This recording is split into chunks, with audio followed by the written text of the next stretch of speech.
નમસ્કાર દર્શક મિત્રો, આપ સૌનું સ્વાગત છે અમારા આ રુદ્રાક્ષ કાર્યક્રમમાં.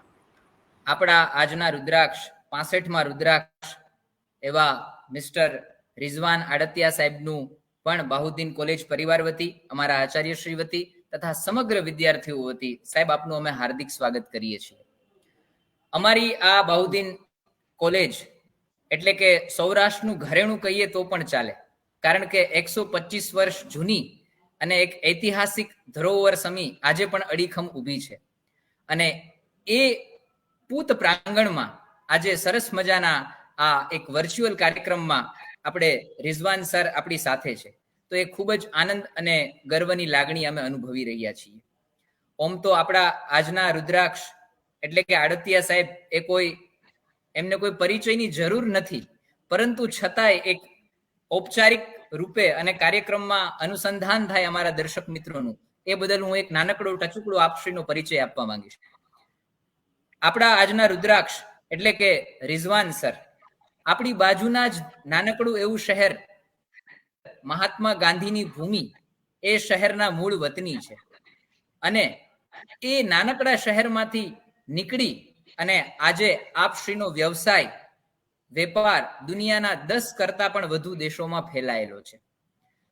રિઝવાન સર જેમના ચેરમેન છે એવું કોજેફ ગ્રુપ અને જેમના એ ફાઉન્ડર છે એવું રિઝવાન આડતિયા ફાઉન્ડેશન ગ્લોબલ, એ આજે સમગ્ર દુનિયામાં પોતાની નામના મેળવી ચૂક્યા છે. સર જેમના ચેરમેન છે એવું કોજેફ ગ્રુપ આજે આફ્રિકાના 8 જેટલા દેશોમાં એફએમસીજી સેક્ટરની અંદર બહુ સક્રિય રીતે કાર્યરત છે. પોતાના ધનનો ઉપયોગ સમાજમાં વંચિતો માટે થાય, હાશિયામાં ધકેલાયેલા લોકોના જીવનની ઉન્નતિ માટે થાય, એવા પવિત્ર હેતુથી આપ સાહેબશ્રી દ્વારા 2015માં RFA ગ્લોબલ ફાઉન્ડેશનની સ્થાપના કરવામાં આવી હતી. આ ફાઉન્ડેશનના માધ્યમથી આપશ્રી દ્વારા 6 લાખ કરતા પણ વધુ ઘરોને પોતાના આજીવિકા ચલાવવામાં અને સામાન્ય જરૂરતો પૂરી કરવામાં મદદ કરવામાં આવી રહી છે. RFA ગ્લોબલ ફાઉન્ડેશન એક નોન પ્રોફિટ આંતરરાષ્ટ્રીય સંગઠન છે, જે વર્તમાન સમયમાં એશિયા અને આફ્રિકામાં સક્રિય રીતે લોકોના જીવન સ્તરને સુધારવા માટે સકારાત્મક કાર્ય કરી રહ્યું છે. આપ સાહેબશ્રીને મળેલા એવોર્ડની વાત કરીએ તો pride of Bharat award, excellency in social welfare award, ત્યારબાદ મહાત્મા ગાંધી સન્માન બાય હાઉસ ઓફ લંડન જેવા તો અનેક સન્માનોને આપ શોભાવી ચૂક્યા છો. આ પ્રોગ્રામની શરૂઆત કરીએ ત્યારે હું અમારા સ્ટાફ મિત્રોને તથા સમગ્ર દર્શક મિત્રોને, વિદ્યાર્થીઓને એક બાબત ધ્યાનમાં લાવવા માંગુ છું કે આપણા રાષ્ટ્રપિતા મહાત્મા ગાંધીજી હતા. એ પણ પોરબંદરથી નીકળ્યા હતા, આફ્રિકા ગયા હતા અને એમના હૃદયમાં કરુણા જન્મી હતી અને પછી જે મોટી ચળવળ ચાલી અને આપણો દેશ આઝાદ થયો એના સૌ સાક્ષી છીએ. આજે એક સુખદ સંયોગ કહીએ તો સંયોગ, પરંતુ આપણા આજે રુદ્રાક્ષ છે આડતિયા સાહેબ, એ પણ મૂળ પોરબંદરના જ વતની છે. પોરબંદરથી આફ્રિકા ગયા, ત્યાં સફળ થયા અને કદાચ ત્યાં જ એમના હૃદયમાં કરુણાનો પણ જન્મ થયો અને એમને એવો વિચાર આવ્યો કે આપણે જે સમાજમાંથી ધન એકત્ર કરીએ છીએ, શું કામ એ ધન એ સમાજની ઉન્નતિ માટે જ ન લગાડીએ. આવા સરસ મજાના ઉમદા વિચાર બાદ એમને આજે ઘણું બધું ફિલન્થ્રોફીની અંદર પણ, દાનની અંદર પણ ઘણા બધા સાહેબશ્રી આગળ છે. તો સાહેબ આજે બસ હું તમને હવે એટલું જ કહેવા માંગીશ કે આજે અમારા વિદ્યાર્થીઓને અને અમારે પોરબંદરના નીકળેલા રેશુથી રિઝવાન બનવા સુધીની જે સ્ટોરી છે, એ સ્ટોરી આપના સંઘર્ષની, આપના સપરમણની જે ગાથા છે, જે યાત્રા છે, એ સાહેબ અમને સંભળાવો, અમારા વિદ્યાર્થીઓને આપ પ્રેરિત કરો, એવી જ નમ્ર વિનંતી સાથે સાહેબશ્રીને વિનંતી કે તેઓ હવે આ સેશનને સંભાળે. રિઝવાન સર. રિઝવાન સાહેબનું સ્વાગત છે. સાહેબ આવો હવે આપ સીધા. Thank you very much. Thank you સાહેબ, thank you Dr. સાહેબ, thank you very much. Really appreciate. મારા માટે પણ એક ઓપોર્ચ્યુનિટી છે કે તમારા સ્ટુડન્ટ સાથે અને તમારી સાથે જોડાયેલા લોકો સાથે ઇન્ટરેક્ટ કરવા મળ્યું, તે બદલ તમારો ઘણો ઘણો આભાર. વિજયભાઈનો પણ ઘણો ઘણો આભાર કે તેણે આપણને કનેક્ટ કરાવ્યા. તો મારા બારામાં સાહેબે ઘણું બધું બોલી લીધું છે, પણ હું જરૂર તમારી સાથે શેર કરીશ મારી સ્ટોરી. હું ઓરિજિનલ પોરબંદરનો, જેમ તમે સાંભળ્યા, અને મા બાપ સહિત અમે 9 જણાનો પરિવાર હતો. નાના એવા મકાનમાં રહેતા હતા અને સોર્સ ઓફ ઇન્કમ ફાધર હતા, જે સિંગદાણા વેચી, સિંગદાણાની ઓલી લારી ચલાવીને 9 જણાનો પરિવાર ચલાવતા હતા. નાના એવા મકાનમાં રહેતા હતા, બહુ નાનું ઘર હતું. આજે બી અમે એ ઘરને રાખ્યું છે એક યાદગીરી પેટે કે અમે ભૂલી ન જાય કે અમારી શરૂઆત ક્યાંથી થઈ હતી. અને હું ઘરમાં સૌથી નાનો હતો. 7 ભાઈ બહેન હતા અમે, હું સૌથી નાનો હતો. અને અમારા ઘરમાં ભણવાનું કોઈ મોટિવેશન નતું કે ફાઇનાન્શિયલ એવી કોઈ અમારી પાસે પોસિબિલિટી નથી કે સારી સ્કૂલમાં ભણીએ. અને એ ટાઈમે 80s ની વાત છે કે એટલી સ્કૂલ પણ ઓલું પણ નતું, મોટિવેશન પણ નતું સ્કૂલને લઈને કે ભાઈ આ ભવિષ્યની અંદર એજ્યુકેશનની આટલી બધી નીડ પડશે ને આટલું બધું દુનિયા આગળ વધશે. અને એટલે બધા આઈડિયા પણ નતા કાંઈ. એટલે હું અમારા બધા ભાઈ બહેનની જેમ હું પણ 10th ફેલ થયો એટલે સ્કૂલ છોડી દીધી. જેમ મોટા ભાઈ 8 ફેલ થયા છોડી, એકે 12 ફેલ થયા એટલે છોડી, કોઈ 5 ફેલ થયા એમ છોડી. મારી સિસ્ટરે એવી રીતના હતું, તો મેં પણ 10th ફેલ થયો ત્યારે સ્કૂલ છોડી દીધી. પણ સ્કૂલ છોડી દીધી પહેલા જયારે હું 5-6 વર્ષનો હતો ને, ત્યારથી મને રિલિજિયસ બુક્સ વાંચવાનો બહુ શોખ હતો. અમારું કુરાન, અમે ઇસ્માઇલી આગા ખાની મુસ્લિમ છીએ તો કુરાન અમારી હોલી બુક્સ છે. પણ કુરાન સિવાય બી હું ગીતા, બાઇબલ, આપણી ભગવદ્ ગીતા ઘણું બધું વાંચ્યો છું અને એના ઉપર ઘણું બધું કામ કર્યો છું. તો નાનપણથી રિલિજિયસ બુક્સ વાંચવાના હિસાબે મને વધારે રિલિજિયસ સાઈડમાં વધારે ઇન્ટરેસ્ટ હતો, વધારે ને વધારે એમાં મજા આવતી હતી. અને 13-14 વર્ષનો થયો ત્યાં સુધી મને ઘણી બધી સમજ આવી ગઈ.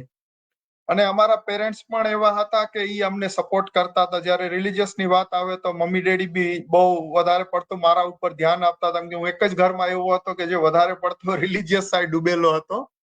પણ 13-14 વર્ષની ઉંમરે પહોંચ્યો ત્યાં સુધીમાં મને ઘણું બધું સમજમાં આવ્યું. પણ બે પ્રેરણા જે મળી ને એ સાહેબ મારા જીવનનો હિસ્સો થઈ ગયો. અને હું બધા સ્ટુડન્ટ્સ જે લોકો અત્યારે લાઈવ જોઈ રહ્યા છે અને પછી જોશે, એ લોકોને પણ રિક્વેસ્ટ કરીશ કે જીવનનો આજે તમારું જે જીવન છે, બચપન છે, 15-17 વર્ષની જે ઉંમર છે ને, એ તમારા જીવનનો ફાઉન્ડેશન છે. એ ફાઉન્ડેશનને જેટલું પોઝિટિવ અને કન્સ્ટ્રક્ટિવ તમે ડેવલપ કરશો, એટલું આગળની તમારી લાઈફ બનશે. જેવી રીતના મારી લાઈફની વાત કરું, અમારી ગરીબી એટલી હતી, એજ્યુકેશનનું કોઈ મોટિવેશન નતું કે કોઈ સપોર્ટ નતો, પણ રિલિજિયસ બુક્સ અમને અન્ડરસ્ટેન્ડિંગ ઓફ લાઈફ અમને શીખાડતી હતી.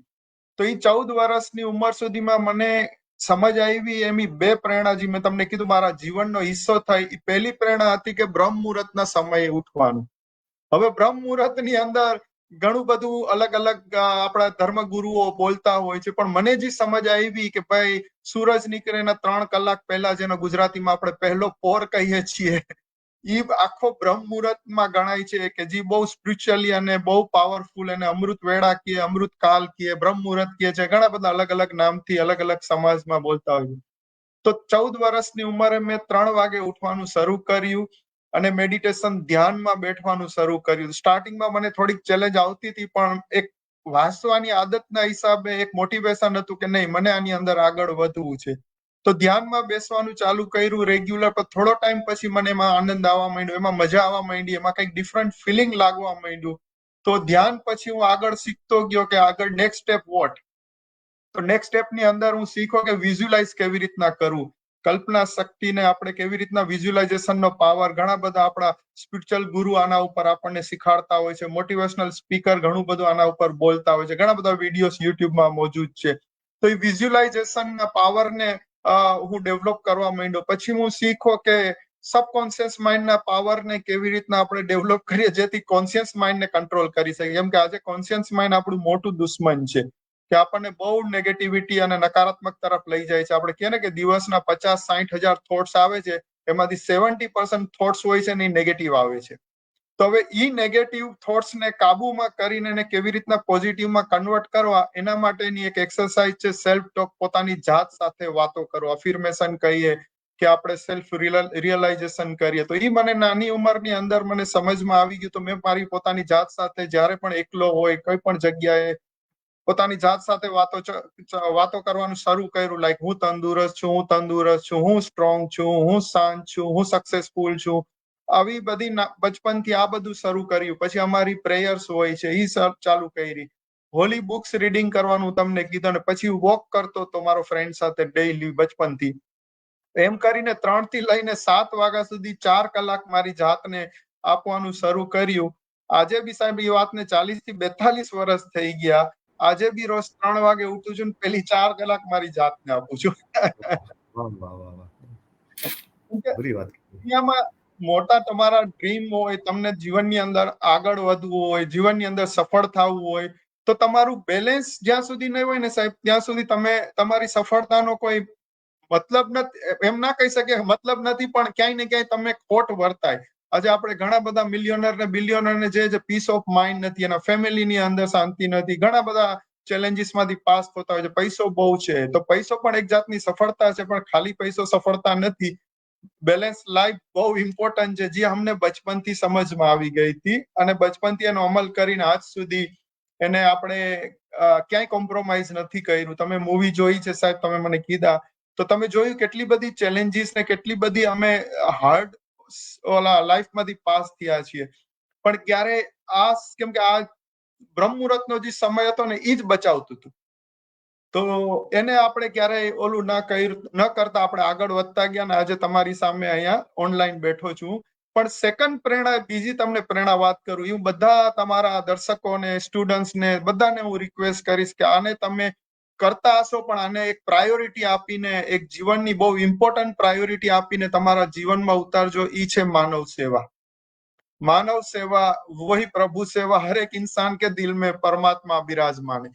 આ એક એવી વસ્તુ નથી કે જ્યારે ટાઈમ હોય યા જ્યારે આપણી પાસે કંઈક હોય ત્યારે જ આપણે આ સેવા કરીએ યા આપણે કંઈક એવું કામ કરીએ, કોઈને મદદ કરવાનું. આ જીવનની, મારા જીવનની પહેલી પ્રાયોરિટીમાં તમે ગણો ને તો આ ચીજ માનવ સેવા.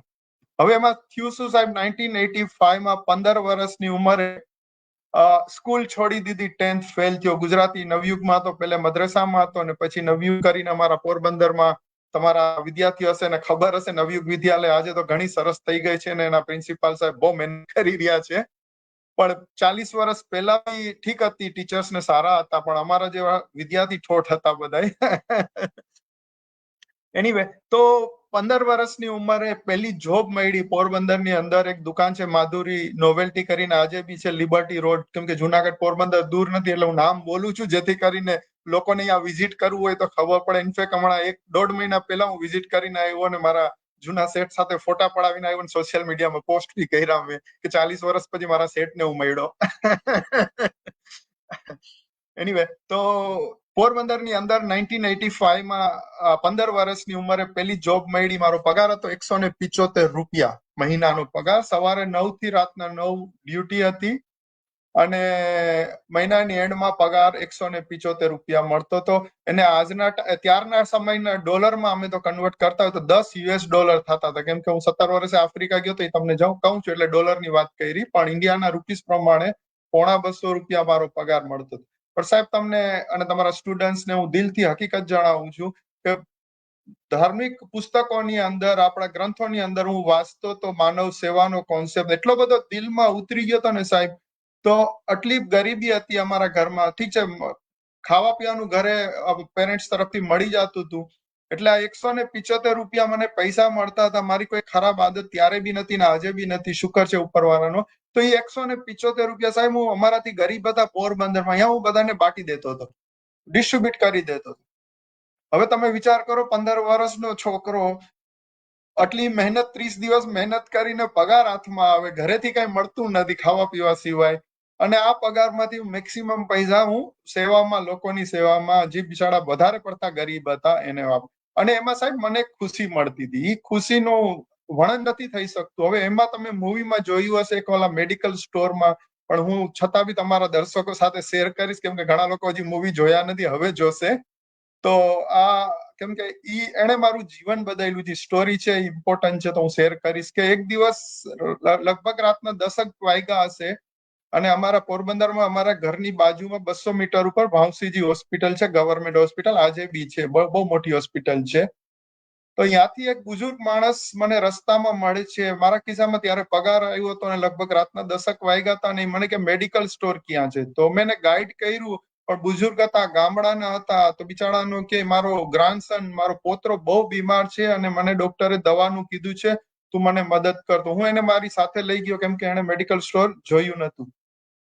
તો ત્યાં ગયો અને બિલ દવાનું લિસ્ટ આપ્યું, બિલ બનાવ્યું તો 110 રૂપિયા બિલ થયું. હવે એ બુઝુર્ગ માણસે વડીલે એક ખિસ્સામાંથી પૈસા કાઢ્યા, બીજા ખિસ્સામાંથી પૈસા કાઢ્યા તો 110 રૂપિયા થયા. અને 70 રૂપિયા થયા. એક ખિસ્સા બે ખિસ્સામાંથી પૈસા કાઢ્યા, 70 રૂપીસ થયા અને બિલ હતું 110 રૂપિયા. હવે 40 રૂપિયા ઘટતા હતા તો ઓલો મેડિકલ સ્ટોર વાળો તો ધંધો લઈને બેઠે, દવા ન આપે.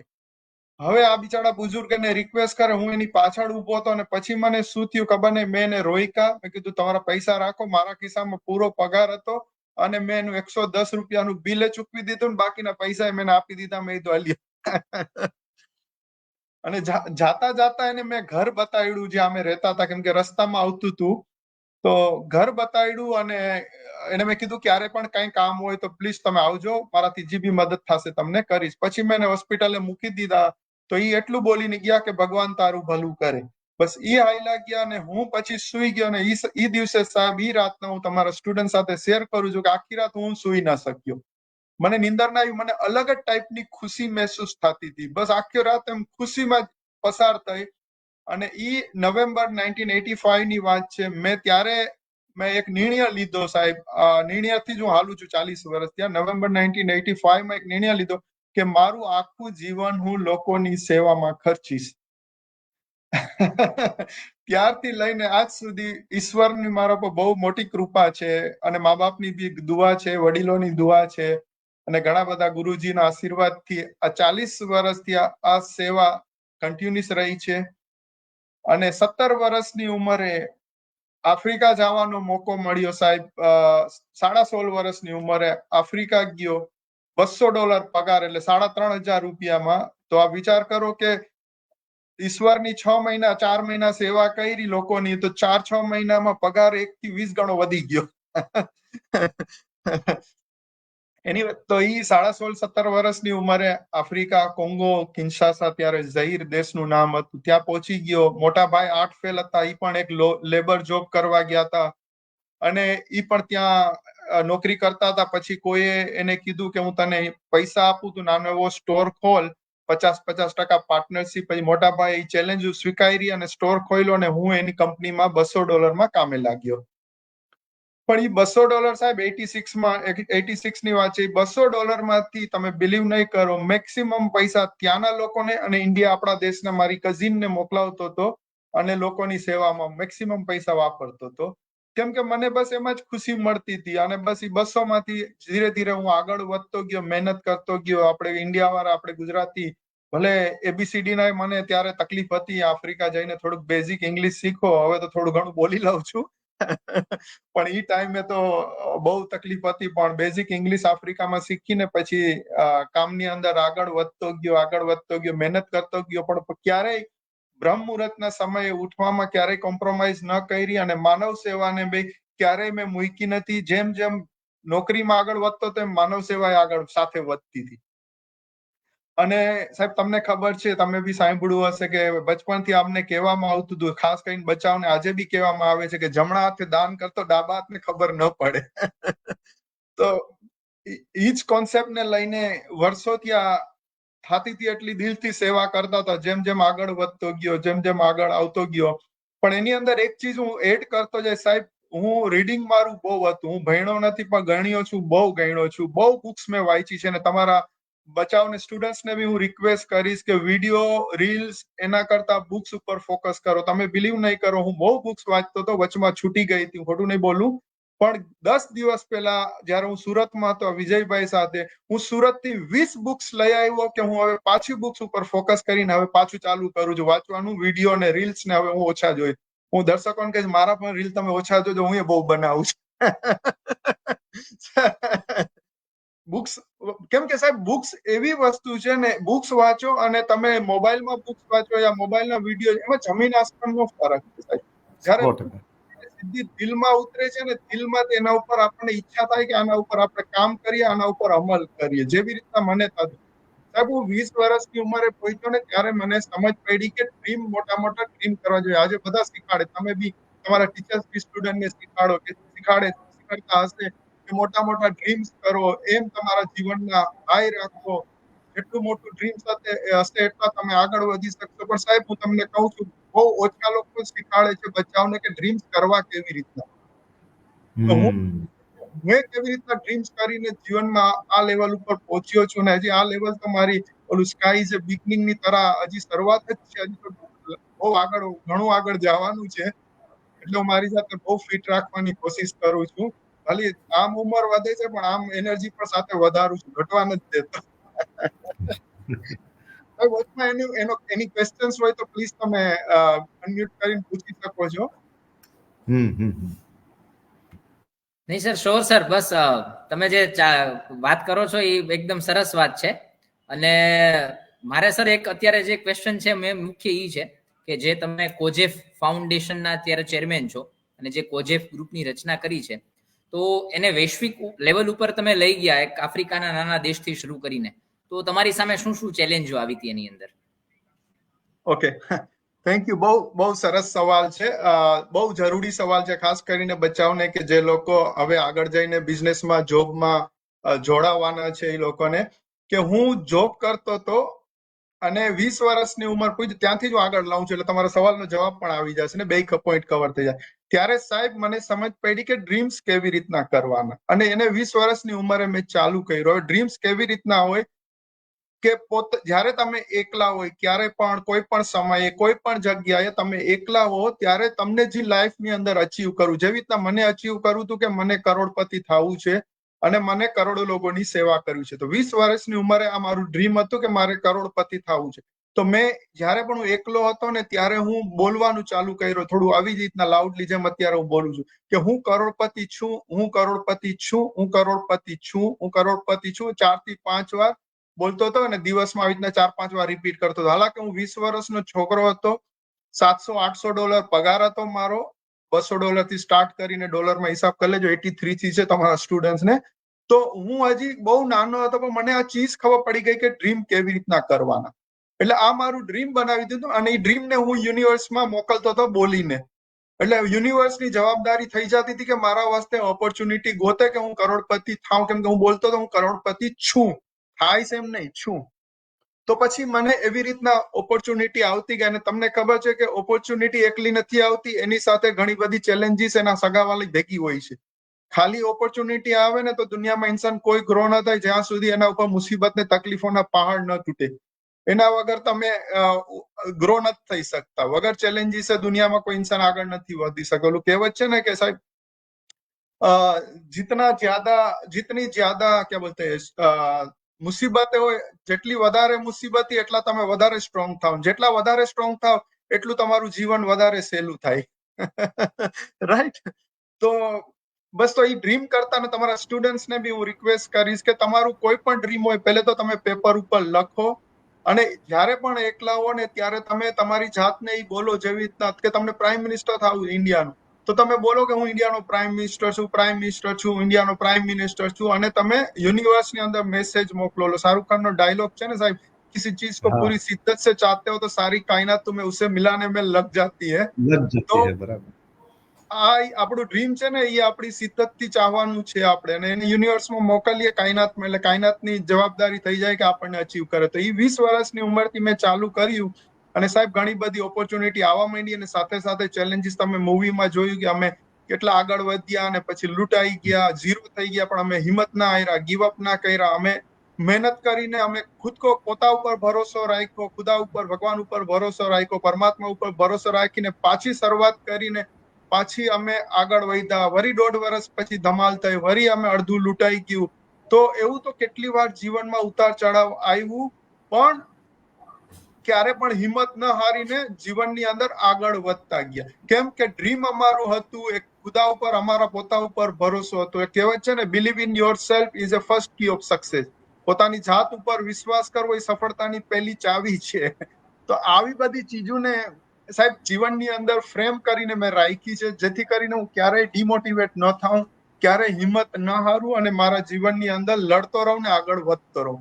તો કોઝેપ ગ્રુપની જે તમે વાત કરો છો, એવી રીતના અમે બંને ભાઈઓ મહેનત કરીને આગળ વધતા ગયા. આ બધી ચેલેન્જીસ આવતી ગઈ પણ એને ઓવરકમ કરતા ગયા. પેશન્સ રાખ્યું, સબર કરી, ભરોસો રાખ્યો, મહેનત કરી, થોડીક સ્માર્ટલી મહેનત કરી અને આગળ વધતા ગયા અને એવી રીતના 91 93 માં ધમાલ થઈ, પછી 97 માં પાછી ધમાલ થઈ આફ્રિકામાં, પણ 97 ની ધમાલ થઈ એમાં બહુ લૂંટફાટ કે બહુ નુકસાન ન થયું, પણ ત્યારે અમારી આંખ ખુલી કે બધા ઈંડા એક બાસ્કેટમાં ન રખાય, અલગ અલગ જગ્યાએ રાખીએ જેથી સલામત થઈ જાય. પછી 97 પછી અમે લોકો મોટા ભાઈને અમે નક્કી કર્યું કે આપણે આપણું રિસ્ક ને ડાયવર્સિફાઈ કરીએ.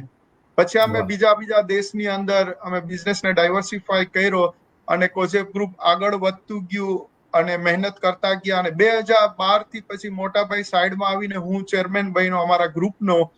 અને આજે તમે જોઈ રહ્યા છો, to cut the story, because મને બહુ ડિટેલમાં એમાં નથી જવું, પણ કોજેપ ગ્રુપ આજે આફ્રિકાના 10 દેશોમાં છે અને લગભગ 5000 લોકો કામ કરી રહ્યા છે અને એનો ગ્રુપનો હું ચેરમેન છું. તો આપ સમજી શકો છો 175 રૂપિયા 1985 થી જર્ની કરીને બેલેન્સ લાઈફ જીવીને આ લેવલ ઉપર પહોંચ્યા. પણ સાહેબ હું તમને એક ચીજ કહેવા માંગીશ, આમાં અમારા ધર્મગુરુ ને અમારા મા બાપનો અમને બહુ મોટો સહકાર છે, આશીર્વાદ છે અને ઘણી બધી ગાઈડન્સ અને સંસ્કાર છે. જ્યારે સાહેબ અમે નાના હતા તો 7 ભાઈ બહેનમાં હું પહેલે કીધું હું સૌથી નાનો હતો. તો અમારા બાપા છે ને બહુ મિલિટરી મગજના હતા. મારા મોટા ભાઈ પહેલા ભાઈ ને બીજા ભાઈ ને ઈ લોકો જયારે નાના હતા ને તોફાન મસ્તી ને કરતા તો બાપા બહુ ગુસ્સામાં ને બહુ મારતા ને બહુ ઓલું કરતા બચાવને. પછી ધીરે ધીરે બીજા બચાવના જન્મ થયા, મારી એક બેન, બીજી બેન, ત્રીજી બેન, પછી ચોથો ભાઈ, પછી હું, મારો જન્મ થયો. તો બાપાનો જે ગુસ્સો હતો ને ઈ ખલાસ થઈ ગયો હતો. મારા ટાઈમની અંદર હું જયારે પેદા થયો તો હું નસીબદાર હતો, બાપાએ કહ્યું મને માર્યો નથી, પણ મારા બધા ભાઈ બહેને માર ખાધા છે બાપાને. પણ એક ચીજ બાપાજી અમને મોટા ભાઈથી ચાલુ કરીને શીખાડીને બીજા ભાઈઓને શીખાડીને મારા સુધી પહોંચીને આજે અમારા બચાવને અમે શીખાડીએ છીએ સાહેબ. ઈ ચીજ અમારા બાપાએ અમને જે સંસ્કારમાં આપી ને એ આપી ઈમાનદારી. અમારા મા બાપ અમને એક જ વસ્તુ અને અમારા ધર્મગુરુ અમારા ઈ જ અમને એક જ શિખામણ આપતા હતા. અમારા બધા ભાઈ બહેન પાસે આજે બી જ શિખામણથી બધા ભાઈ બહેન અમે જીવીએ છીએ કે ઈમાનદારી મેં કોમ્પ્રોમાઇઝ ક્યારે તમે નહીં કરતા. ભલે તમારી પાસે ખાવાનું ન હોય, તમે ભૂખા સૂજો, પાણી પીને સૂજો, પણ ક્યાંય ગલત રાસ્તેથી કે ગલત કામ કરીને કે બેઈમાની અપ્રામાણિકતા કરીને કોઈ દિવસ ક્યાંય પણ પૈસા કમાવાનું તમે કોશિશ નહીં કરતા. ભલે ઈમાનદારીથી કમાઓ, તમારા પૈસા જાશે, કોઈ બી ખાઈ જશે યા ક્યાંય બી લૂંટાઈ જશે, તમને ઉપરવાળો પાછા દઈ દેશે, પણ બેઈમાનીથી કમાયેલા પૈસા તમે જાશો, તમારી હેલ્થ બી જશે, તમારી વેલ્થ બી જશે ને તમારી પીસ અને સુકૂન બી જશે. તો આ સંસ્કારને આજ સુધી અમે જાળવી રાખ્યા છીએ અને અમારા બચાવને પણ અમે આજ પાસ કરી રહ્યા છીએ, એ જ શીખાડી રહ્યા છીએ. અને એ જ અમારી લાઈફની સ્ટોરી અમારા બચાવને શેર કરીને કહીએ કે જો તમારા દાદા હતા એની શિખામણ જો અમને આજ ક્યાં સુધી અમને લઈ આવી છે.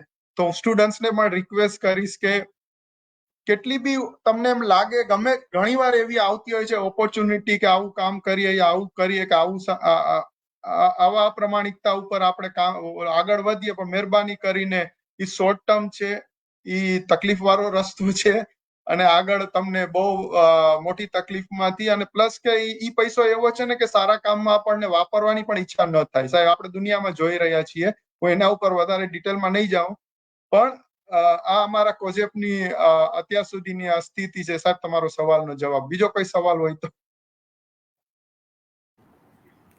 જી સાહેબ, ખૂબ સરસ રીતે તમે કોજેપ ગ્રુપ ની પ્રગતિ વિશે, કોજેપ ગ્રુપનો ફાઉન્ડેશન અને એની વિશે સમજાવ્યું. હવે સર એક નેક્સ્ટ પ્રશ્ન સર, એક સવાલ એ છે કે 2015માં આપશ્રી દ્વારા આરએફએ ગ્લોબલ એટલે કે રિઝવાન આડતિયા ફાઉન્ડેશનની સ્થાપના કરવામાં આવી.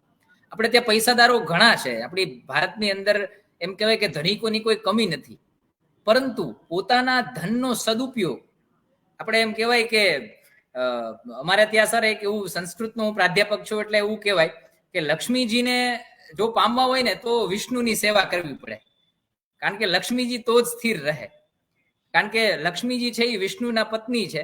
અને જો તમે વિષ્ણુ ક્યારે પ્રસન્ન થાય કે લોક સેવાથી પ્રસન્ન થાય. તો સર તમે લોક સેવા તો કરો જ છો અને આરએફએ ફાઉન્ડેશનના માધ્યમથી કરો છો, પરંતુ સર આ આરએફએ ફાઉન્ડેશન જે તમે સ્થાપના કરી અને આટલા મોટા પ્રમાણમાં કોમ્યુનિટી સર્વિસ લગભગ આફ્રિકાના 8-10 જેટલા દેશોમાં અને અફઘાનિસ્તાન અને ઇન્ડિયામાં પણ એ કાર્યરત છે, તો એ સ્થાપવા પાછળનો આપનો ઉદ્દેશ્ય અને અત્યારે કેવી રીતે કામ કરી રહ્યું છે અને સર એમાં આપ આગળ શું કરવા માંગો છો એ વિશે સર અમે જાણવા માંગીએ છીએ. ઓકે, થેન્ક યુ સાહેબ. બહુ હાર્દિકભાઈ, બહુ સરસ સવાલ તમે કર્યો. અમારું ફાઉન્ડેશન માં હું તમને થોડોક પાછળ લઈને જઈને વાત કરીશ કે હું તમને કીધું ને હું વિઝ્યુલાઇઝ કરું છું. તો 13 સપ્ટેમ્બર 2014, 13 સપ્ટેમ્બર 2014 તમને ડેટ આપવાની પાછળનું કારણ છે, હું કહીશ તમને. ઈ સવારના હું વિઝ્યુલાઇઝ કરતો હતો, સવારના 6 વાગ્યા પહેલા, 5:30 પોણા 6 ની વચ્ચે. ત્યારે મને વિચાર આવ્યો કે આટલા વર્ષથી આ સેવાકીય પ્રવૃત્તિ આપણે કરીએ છીએ, તો શા માટે એવું કંઈક ન કરીએ? કેમ કે આટલા વર્ષનો એક્સપિરિયન્સ છે, આટલા વર્ષનું નોલેજ છે અને ડ્રીમ પણ બહુ મોટું છે, તો શા માટે એવું કંઈ ન કરીએ કે આપણે એવો કોઈ મોટા પ્રમાણમાં કરીએ અને લોકોને જોડીને બહુ વધારે કામ કરીને વધારે લોકોને આપણે સેવા કરીએ. તો એ 13 સપ્ટેમ્બર 2014 ના જયારે મને આઈડિયા આવ્યો વિઝ્યુલાઇઝેશનમાં, એટલે હું સવારે ઓફિસમાં ગયો ને તો મારા સિનિયર ટીમને મેં ભેગી કરી અને એ લોકો સાથે મેં શેર કર્યું કે મને આઈડિયા આવ્યો છે વિઝ્યુલાઇઝેશનમાં અને આને મારે અમલ કરવો છે, મારા જીવનમાં ઉતારવો છે. હવે આના ઉપર ચાલો આપણે ડિસ્કસ કરીએ. તો 3 કલાકની ડિસ્કસ બાદ અમે લોકોએ નિર્ણય લીધો, જે નિર્ણય તમારી સાથે હું શેર કરું છું.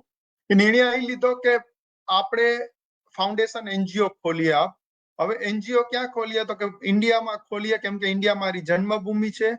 કોંગો આફ્રિકા હું 13 વર્ષથી મારી કર્મભૂમિ છે અને મોઝામ્બિક 15 વર્ષ ત્યારે થયા હતા, એ મારી કર્મભૂમિ છે. તો આ 3 કન્ટ્રીએ મારા જીવનમાં બહુ મોટું કન્ટ્રીબ્યુશન આપ્યું છે કે નાનેથી લઈને અહીંયા આ લેવલ ઉપર મને પહોંચાડ્યો. તો આ 3 દેશની અંદર આપણે ફાઉન્ડેશન ખોલીએ. તો એ 3 દેશની અંદર આપણે નક્કી કર્યું ફાઉન્ડેશન ખોલશું, નોટ કરી લીધું. બીજું પોઈન્ટ લખ્યો કે ઇન્ડિયામાં ત્યારે આપણી બીજેપી સરકાર આવી હતી 2014માં અને મોદી સાહેબે ઘણા બધા સ્ટ્રિક્ટ નિર્ણય લઈને ઘણા બધા ફાઉન્ડેશન જે ગલત કરતા હતા એના ઉપર એક્શન લીધા હતા અને તો ઘણું બધું ચાલી રહ્યું હતું. તમે એ ટાઈમની અંદર આપણે ફાઉન્ડેશન ખોલશું. તો એક નિર્ણય બીજો એ લીધો, કમિટમેન્ટ લીધું કે 2015 થી 2020 હું દર મહિને આપણા દેશની સેવા કરવા, એક અઠવાડિયું આપણા દેશની સેવા કરવા હું જઈશ, આફ્રિકાથી 15-16 કલાકની ફ્લાઇટ લઈને. કેમ કે એ ટાઈમની અંદર જરૂર હતી, નવો એનજીઓ ખોલીએ ઇન્ડિયાની અંદર. તો ઈ કમિટમેન્ટ લીધું. બીજું કમિટમેન્ટ એ લીધું કે 2015 થી 2020 આપણે અચીવ શું કરવું છે. તો આપણે કીધું કે આપણે 1 મિલિયન 10 લાખ લોકોને નાની મોટી કાંઈ પણ બની શકે એવી આપણે 10 લાખ લોકોને મદદ કરવી છે. આ તમને હું હકીકત જણાવું.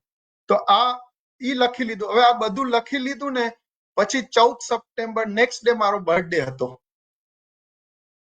એટલે 14 સપ્ટેમ્બરના આપણે બર્થડે ના દિવસે વહેલી સવારના આપણે ફેસબુક ઉપર આને લોન્ચ કરી નાખ્યું. તમે જોઈ શકો છો, તમારા સ્ટુડન્ટ્સ બી જોઈ શકે છે. મારા 2 એકાઉન્ટ છે, એક પબ્લિક ફિગર, એક પર્સનલ ફેસબુક.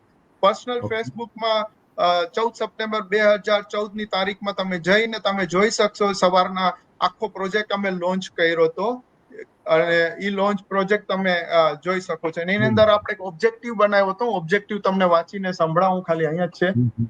ઓકે.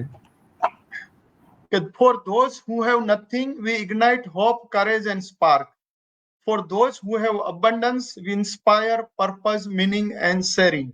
તો આ આપણે એનો ઓબ્જેક્ટિવ બનાવી અને આખો આપણે જે બનાવ્યું ને આખો ફેસબુક ઉપર જ લોન્ચ કર્યો હતો. તારીખ આપવાનું કારણ આ હતું, 14 સપ્ટેમ્બરમાં બર્થડેમાં અમે આ ફાઉન્ડેશનને લોન્ચ કર્યું. હવે 2015 થી હું દર મહિને એક વીક આવતો હતો આપણા દેશની સેવા કરવા, અલગ અલગ સ્ટેટ્સમાં જતો હતો. પછી હવે બીજું મારી રીડિંગના હિસાબથી, મારી રીડિંગ હેબિટ્સના હિસાબથી સાહેબ હું મોટિવેશનલ સ્પીકર બની ગયો. નહીં તો હું ભણેલો નતો તો વાત કરવામાં બી બહુ મને ચેલેન્જ આવતી, પણ મારી આદત હતી. એટલે હું સ્ટુડન્ટ્સને કીધું કે અત્યારે life long learning, reading books અને એઆઈ ને ટેકનોલોજી એટલું આગળ વધી ગયું છે, તો તમારી જો રીડિંગની હેબિટ હશે ને તો તમે જીવનમાં બહુ આગળ વધશો. નહીતર બહુ મુશ્કેલ થઈ જશે. મીડિયમ કક્ષાનું એજ્યુકેશન અત્યારે માણસ માટે ઓપોર્ચ્યુનિટી નથી દેતું. ટોપ લેવલનું અને બેલેન્સ વાળું લાઈફ આપણે શું કહેવાય એજ્યુકેશન જ મદદ કરી શકે છે. એટલે બહુ ઇમ્પોર્ટન્ટ છે. આજે કે ને ટીચરને ભણાવવું હોય તો પહેલા ટીચરને ભણવું પડે છે, નહીં તો ટીચર ભણાવી નથી શકતા. બચ્ચા એનાથી આગળ હોય છે ઘણી વાર. રાઈટ? તો આપણે શું વાત, હા, તો પછી હું ઓલા ફાઉન્ડેશનની વાત કર. દર મહિને ઇન્ડિયા આવતો હતો, દર મહિને ઇન્ડિયા આવતો હતો અને સેવા કરતો હતો, આગળ વધતો ગયો. અને કુદરતી સાહેબ ભગવાનના કઈ બી કૃપા હતી મારા ઉપર, ઈશ્વરની, પરમાત્માની, કે મને 6 ઓગસ્ટ 2015 અમે ફાઉન્ડેશન ખોલ્યું મે મહિનામાં, મે 2015 અને હજી તો 3 મહિના થયા હતા અમે કામ ચાલુ કર્યું હતું અને 6 ઓગસ્ટ 2015 મને માનનીય પ્રધાનમંત્રી શ્રી નરેન્દ્ર મોદી સાહેબને એની ઓફિસની અંદર મળવાનો મને મોકો મળ્યો. મેં એમ જ રિક્વેસ્ટ કરી હતી, મોકલાવી કે ભાઈ મારી ઈચ્છા છે હું અમારા આફ્રિકાના આપણા પ્રેસિડેન્ટ સાહેબ સાથે હું આવતો તો વિઝિટમાં, તો મેં રિક્વેસ્ટ મોકલાવી કે આવી રીતના હું કામ ચાલુ કર્યો છું ને 5 વર્ષ ઇન્ડિયાની અંદર અમે એટલું કામ કરવાના છીએ એમ કરીને મોદી સાહેબને રિક્વેસ્ટ મોકલાવી અને 24 કલાકની અંદર મોદી સાહેબે વાંચ્યું હશે અને રિક્વેસ્ટને એક્સેપ્ટ કરી અને મને 6 ઓગસ્ટ 2015 મોદી સાહેબે પહેલી મુલાકાત પર્સનલી આપી 1 to 1. એટલે મોદી સાહેબ સાથે 5 વર્ષનો મેં શેર કર્યો અમારો પ્લાન જે મારી મેનેજર બનાવીને દીધી હતી. એટલા ખુશ થઈ ગયા, એટલા આશીર્વાદ આપ્યા મને. પછી તો 2016 મોદી સાહેબ મળ્યા, પછી કોવિડ પહેલા મને મળ્યા. લાસ્ટ મીટિંગ મારી મોદી સાહેબ સાથે થઈ ઓનરેબલ પ્રાઇમ મિનિસ્ટર સાથે 22 મિનિટ હાઈલી અમારા બંનેની 1 to 1 મીટિંગ સાહેબ. 22 મિનિટ. એનો ફોટો તમે તમારા દર્શકોને શેર કરી શકો છો. અંકિતાને કહી શકો છે ને તમે. તો હવે કેટલું બધું મોટિવેશન મળે કે આપણા દેશના પ્રધાનમંત્રી, માનનીય પ્રધાનમંત્રી આટલું આપણે હજી તો આપણે કામ સ્ટાર્ટ કર્યું છે અને એ જોશ અને એ જજ્બાતે અમને બહુ ફાસ્ટ અમને આગળ વધાર્યા સાહેબ. અમે એ પછી તો ફાઉન્ડેશનમાં ઇન્ડિયાની અંદર એટલું કામ કર્યું છે, ગુજરાતની અંદર, ઝારખંડ, રાજસ્થાન, બાકી મહારાષ્ટ્ર છે કે બિહાર છે, અહીંયા થોડું ઘણું કર્યું છે, યુપીમાં ને બધે. પણ આ 3 સ્ટેટની અંદર તો આજે બી સાહેબ અમે 100 વિલેજીસ ડેવલપ કરી રહ્યા છીએ. તો 2015 થી આરએફ ગ્લોબલ ઇન્ડિયામાં અને આફ્રિકામાં અસ્તિત્વમાં આવ્યું છે. ઘણા બધા એવોર્ડ્સ જે હાર્દિકભાઈ બોયલા લગભગ 56 એવોર્ડ્સ મળ્યા છે બધા થઈને ઇન્ડિયા અને ગ્લોબલી. માનનીય મોદી સાહેબ તથા બીજા મિનિસ્ટરે બી ઘણું સન્માન કર્યું છે અને અત્યાર સુધી લગભગ 15 થી 17 લાખ લોકોને આપણે એની લોકોની ક્વોલિટી ઓફ લાઈફ ઇમ્પ્રુવ કરવામાં હેલ્પ કરી છે. તમે ગુજરાતમાં ખાસ કરીને તમે જુનાગઢમાં જ છો ને, તમે જુનાગઢ માળિયાહાટીના તમારાથી બાજુમાં જે ક્યાંય દૂર નથી સાહેબ. તમે જોઈ શકશો જો માળિયાહાટીના જઈને. ઈ ગામ હતું પેલું જે અમે એડપ્ટ કર્યું હતું ને એના ઉપર અમે કામ કરી રહ્યા છે. પોરબંદરના 30-40 ગામડા છે એને અમે ડેવલપ કરી રહ્યા છીએ. ઝારખંડ છે, રાજસ્થાનમાં કેટલા ગામ વિલેજીસને ડેવલપ કરી રહ્યા છીએ અને લોકો અમારી સાથે જોડાય છે. અને આમાં તમારા દર્શકોને બી રિક્વેસ્ટ કરીશ કે એવા લોકો હોય અમારી સાથે, એવા ઘણા બધા પ્રોજેક્ટ હોય એમાં તમે જોડાઈ શકો છો. તો આવી રીતના અમારું આરએફ ગ્લોબલ અસ્તિત્વમાં આવ્યું. આફ્રિકામાં બી ઘણા બધા પ્રોજેક્ટ ચાલી રહ્યા છે અને અમે કોશિશ કરી રહ્યા છે કે અમારું પોતાનું ફંડ અને બાકી મોટી મોટી કંપની ને ઇન્ડિવિજ્યુઅલ અમારી સાથે જોડાઈને અમે આગળ, અમારું ટાર્ગેટ છે સાહેબ 2030 સુધીમાં 1 કરોડ લોકોને હેલ્પ કરવાની. તો આ આરએફ આવી રીતના આગળ આવ્યું. જી સર, એક બહુ આજના સમયમાં બહુ પ્રાસંગિક એવો સવાલ છે, કારણ કે હમણાં 2 દિવસ પહેલાની એક નાનકડી ઘટના આપની સાથે શેર કરું કે અમારા જૂનાગઢમાં જ એક વિદ્યાર્થીની બહેન જેમને MBBS માં એડમિશન ન મળતા 5 માળેથી છલાંગ મારી અને પોતાનું જીવન ટૂંકાવી દીધું. તો આવા સમયે એક બહુ પ્રાસંગિક સવાલ હું આપને એટલે પૂછવા માંગુ છું, કારણ કે આજે આપણી સાથે જે વ્યક્તિ છે એનો 10 દેશમાં બિઝનેસ છે અને એ વ્યક્તિ જ્યારે એમ કહી રહ્યા હોય કે ફક્ત પૈસો એ સફળતા નથી, ફક્ત પૈસો એ સફળતા નથી, આ વ્યક્તિ એટલે આપણે ધ્યાન આપવું પડે. હમણાં કોઈ બીજો કહેતો હોય તો આપણને એમ થાય પરંતુ જે માણસ નું બિઝનેસ 10 દેશોમાં છે અને એ આપણને જ્યારે કહેતા સફળતા નથી, તો સાહેબ હું આપ સાહેબ એ જણાવો કે આપના મતે સાહેબ સફળતા એટલે શું? સફળતા કોને માનો છો સાહેબ? આપ સફળતાના માનકો શું છે સર આપના માટે? સૌથી પહેલા તો હું ઈ બેન માટે પ્રાર્થના કરીશ ભગવાન પાસે કે એના આત્માને શાંતિ માટે. પણ બધા સ્ટુડન્ટ્સ ને, બધા વિદ્યાર્થીઓને, આ જે લોકો પણ જોઈ રહ્યા છે ને હું હમ્બલી રિક્વેસ્ટ કરીશ, ગમે એવી મુસીબતો હોય, ગમે એવી તકલીફો હોય સાહેબ, ક્યારે પણ સુસાઇડ નો વિચાર નહીં કરતા. એ કહાવત તમને હું કહું છું સાહેબ.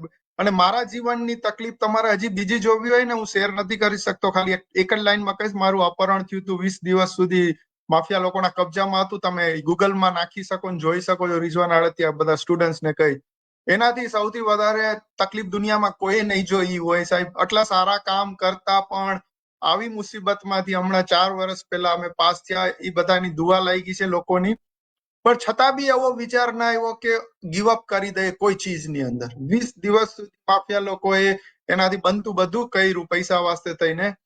અને એનીવે એના ઉપર વધારે વાત નથી કરવા માંગતો, પણ કહેવાનો મતલબ શું છે કે ગમે એવી મુસીબત આવે, માર્ક્સ તો કાંઈ નથી, અમે તો ભણ્યા નથી ને આગળ વધ્યા, તો આ બેન દીકરીઓ બચાવને હું રિક્વેસ્ટ કરીશ, ગમે એવી તકલીફમાંથી પાસ થતા હોય, ગમે એવી ફેમિલીની હાલત હોય, ક્યારેય તમે આ સુસાઇડનો વિચાર મહેરબાની કરીને નહીં કરતા. હંમેશા જીવી લેજો, આ જીવન પાછું મળવાનું નથી. અને આમાં તમે ગરીબના ઘરમાં ગમે એવો જન્મ થવું એ એક અનફોર્ચ્યુનેટ વાત છે, પણ આપણી પાસે ક્ષમતા એટલી છે ને કે આપણે ગરીબીમાંથી આવી શકીએ છીએ બહાર. તો આ માર્ક્સ ને એ કઈ મોટી વસ્તુ નથી કે એમાં તમે આવું મોટું ડિસિઝન લઈ લ્યો. કોઈ પણ પ્રોબ્લેમ હોય, એક કહાવત છે સાહેબ, જે મારા જીવનમાં હું ફ્રેમ કરીને રાખ્યો છે, મારા ઘણા વિડીયોમાં આ ચીજ મળશે, હું હંમેશા રિપીટ કરતો હોઉં છું, પણ તમારા સ્ટુડન્ટ મારા માટે ફર્સ્ટ ટાઈમ છે એટલે હું બોલું છું કે जिंदगी में चाहे जितनी भी परेशानियां होवे, जिंदगी में चाहे जितनी भी परेशानियां होवे, चिंता करने से बढ़ जाती है, खामोश होने से कम हो जाती है, सब्र करने से खत्म हो जाती है, और खुदा का परमात्मा का शुक्रिया अदा करने से खुशियों में बदल जाती है. તો બસ બધાને આજ હું સ્ટુડન્ટ્સ ને કહીશ કે જે લોકો જોઈ છે એને કે ચિંતા ન કરો. ચિંતા છે ઇન્સાનને બાળે છે, જેવી રીતના ઓલા ચિત્તા મળ્યાને બાળે છે, રીતના જીવતાને બાળે છે. એની જગ્યાએ તમે ખુદાનો શુકર કરો, સબર કરો. શુકર તો ભગવાનનો કરવામાં જે આપણને ટાઈમ લાગશે, પણ એટલીસ્ટ તમે સબર કરશો ને તો પણ તમારે બધી ચેલેન્જીસમાં પાસ થઈ શકશો. આ માર્ક્સ ઓછા આવવા કે ફર્સ્ટ નંબરમાંથી સેકન્ડ, થર્ડમાં કે ફોર્થમાં આવું, એ બધી નાની નાની વાત છે. આજના જમાનામાં ટેકનોલોજી વર્લ્ડમાં ને AI ના જમાનામાં, આર્ટિફિશિયલ ઇન્ટેલિજન્સના જમાનામાં આ બધી ચીજ ઇમ્પોર્ટન્ટ નથી. અને મા બાપને પણ રિક્વેસ્ટ કરીશ, તમારા મા બાપને તો તમારા સ્ટુડન્ટ્સના મા બાપને તો હાથ જોડીને રિક્વેસ્ટ કરીશ કે બચ્ચા ઉપર કોઈ પ્રેશર ન નાખો ભણવાનું. અરે અમારા મા બાપ એમને ક્યારેય પ્રેશર નથી નાખ્યું, તો એ જો અમે આજ આ લેવલ ઉપર પહોંચી ગયા છે. એ લોકોને મોટા ડ્રીમ્સ છે, એ લોકોનું મોટું શું કહેવાય બર્નિંગ ડિઝાયર એ લોકોને પહોંચાડી દેશે. તમે મા બાપ ફિકર ન કરો, બચાવ તમને ગરીબીમાંથી બહાર કાઢી લેશે. તમે બચાવ ઉપર તમે ભણવાના ને પર્સન્ટેજ લઈ આવવાના, ટકા લઈ આવવાના, અને પ્રેશર ન નાખો તમે. રાઈટ. આપનું રિઝવાનભાઈ પિક્ચર છે ને, એના એક ડાયલોગ આ સમયે તો બહુ યાદ આવે, શુકર હે વ્યાધિ નથી.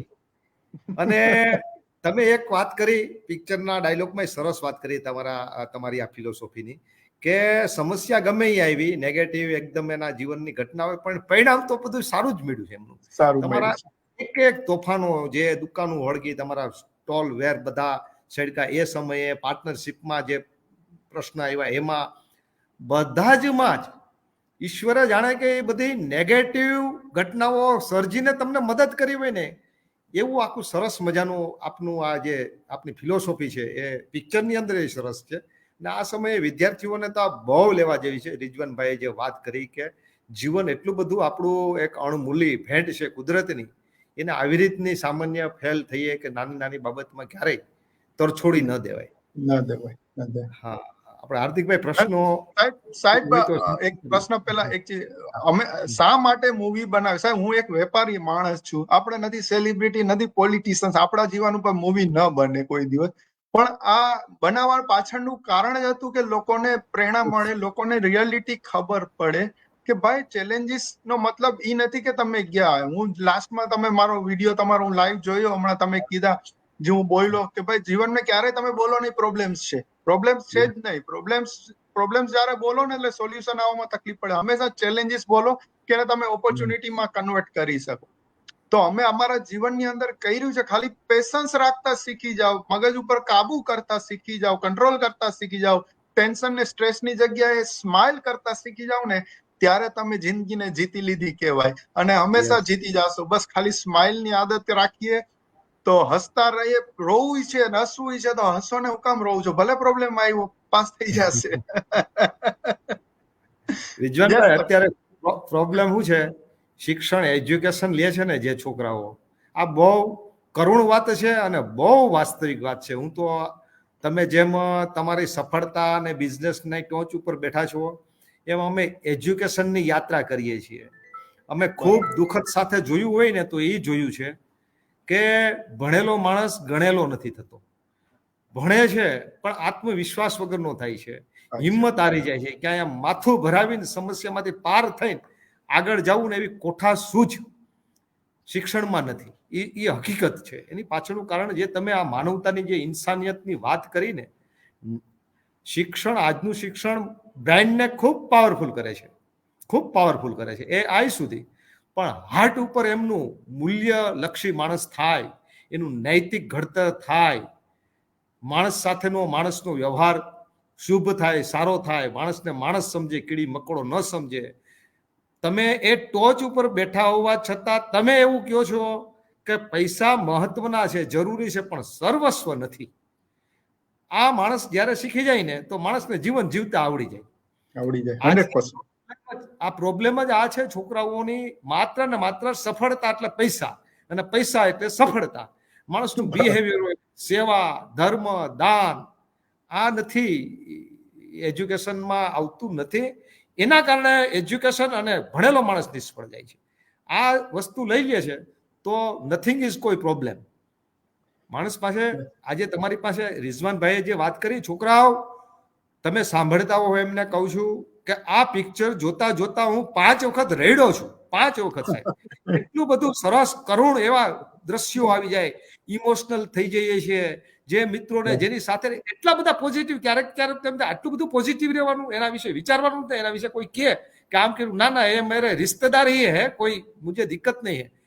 આટલી મને એમ લાગે રિઝવાનભાઈની સફળતાનું કારણ બીજા તો ઘણા બધા છે. એમણે જે વાત કરી, બ્રહ્મ મુહૂર્તમાં ઉઠવું, પોઝિટિવ થિંકિંગ, આ બધું તો છે જ, પણ એને નાનપણથી જે પરમાત્મા છે, જે કુદરત છે, જે ખુદા છે, એની ઉપરની આસ્થા, આ આસ્થા આવી જાય ને તો ગમે એવડી સમસ્યા આવી જાય માણસને, ગમે એવી સમસ્યા આવી જાય, ખબર જ હોય કે પાર ઉતરી જ જશું. પાર ઉતારનારું કોઈ આપણી સાથે, આપણી પાસે, આપણી ઉપર, આપણી અંદર બેઠું છે.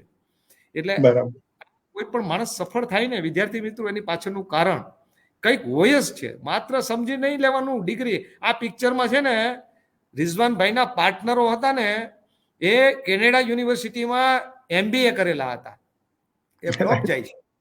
અને રિઝવાનભાઈ પ્રત્યે દ્રષ્ટિકોણ એવો કે એ તો અભણ માણસ, અગુઠા છે, આપણો ગામડામાંથી આવેલો માણસ, એને નથી ખબર પડતી ને આપણે બધા બહુ છીએ. પણ એ એમનો એપ્રોચ બધો ફેલ જાય છે. એ જ કંપની રિઝવાનભાઈ, પિક્ચર જોશો તમે, પિક્ચરની બહુ લાંબી વાત નથી કરતા, એ બહુ રિઝવાનભાઈનું જીવન એટલું બધું ઝંઝાવાત ભરેલું છે, એટલું બધું ઝંઝાવાત ભરેલું છે. એને આ પિક્ચરમાં તમે જોવો ને, પેલા પડકારો, સંઘર્ષ, અહીંયા પોરબંદરથી ત્યાં ગયા અને ત્યાં એના બધા દુકાનોમાં જે તોફાનો ત્યાં અવારનવાર, એ સંઘર્ષ, અને સંઘર્ષ પછી પણ જ્યારે સફળતાની ટોચ ઉપર બેસી જાય છે ત્યારે પણ ઇમોશનલ રિલેશનની અંદર કેટલા બધા પ્રોબ્લેમ આવે છે, અને છતાંય નેગેટિવ ન થવું અને ચાલતું રહેવું, એને સફળતા જ મળે જ છે. પ્રત્યેક માણસના જીવનનું તમે અંદર ડોક્યુ કરશો તો ખબર પડશે. ભૂતકાળના 5 વર્ષ કે 25 વર્ષ જોજો, કોઈ પણ માણસ કે આપણા જીવનમાં જેટલી ખરાબ ઘટનાઓ બની છે એના પરિણામો તો બહુ સારા જ મળ્યા છે. આ પિક્ચર બનાવ્યું છે ને, રિઝવાનભાઈ વાત કરી એમ, આ પિક્ચરમાંથી ખાલી માત્ર પોઝિટિવ થિંકિંગ, પોઝિટિવ એપ્રોચ જ શીખવાનો છે. ખાલી પોઝિટિવ થઈ જાય. ઇન્સાનિયત, એના પિતાએ શીખવાડેલી વાત, ઇન્સાનિયત, ઈમાનદારી.